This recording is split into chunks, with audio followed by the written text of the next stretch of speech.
Good afternoon, Warriors. Today is Thursday, the 5th of April, 2018. Looking at our homework for this evening, we have Alex Peck number 3.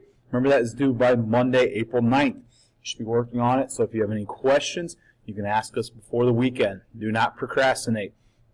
Science, hopefully you were able to go through and finish your Pangea during Warrior time today. That was something that we were working on with Miss Fall.